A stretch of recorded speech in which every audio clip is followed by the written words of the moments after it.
ए जी का हो? ली ना होई गरम चाय लियल बनी पी ली।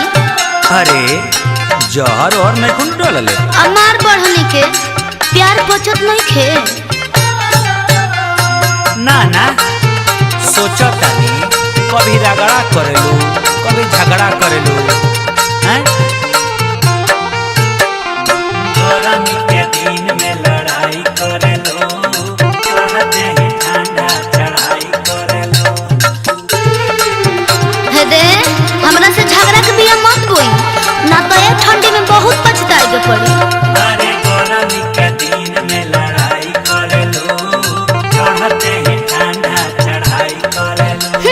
हटी होने धनी बनी कोनो फ्यूज हम तोरा व्यवहार से रे तोरा व्यवहार से। अच्छा हाँ दे हम नहीं हरे से कुछ कुछ सीखिए के आइल बनी ठीक नु। का सीखले बड़ू हो? भौजी समझले रहे हमारा के प्यार से। हाँ। भौजी समझले रहे हमारा के प्यार से कि जाड़ में न झगड़ा कोई जाला भतार से। तब तो हमार चानिए रही।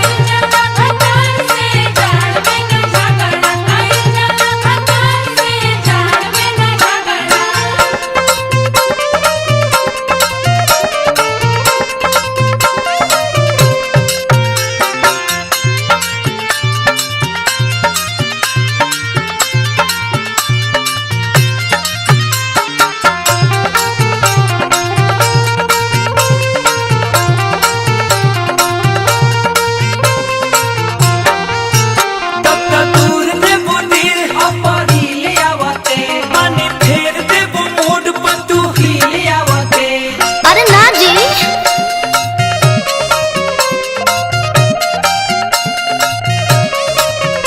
आई आई राजा मैं आई के जौन खिसियाई राजा जी इतना के कराना होला मरदवा में हर में लड़ाई राजा जी।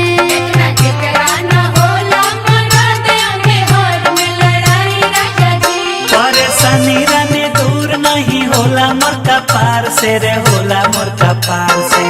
सुनी चली बाम लगा के घाम में सुता देता नहीं। ए चांद जलेबू का अरे भौजी समझले रहे हमारा के प्यार से। का? भौजी समझले रहे हमारा के प्यार से कि जाड़ में ना झगड़ा कोई जाला भतार से।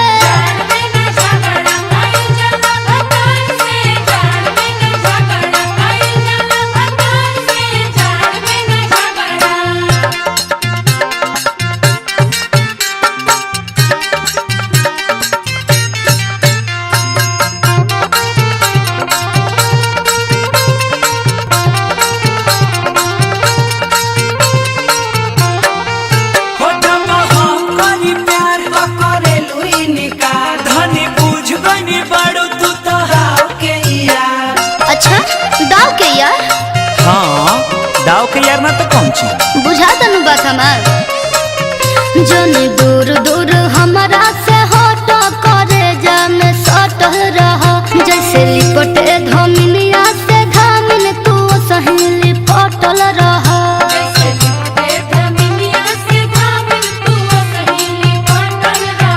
कृष्ण जी अजित शंकर के पोल्हावेलू दुलार से पोल्हावेलू दुलार से। अच्छा हम बोलावे नी और वो ना बोलावे नी। ना हम तो कबो नहीं पोल्हावले।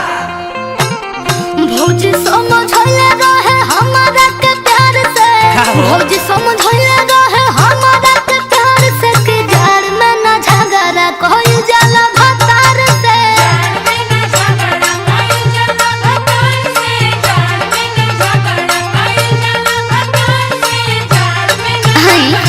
चली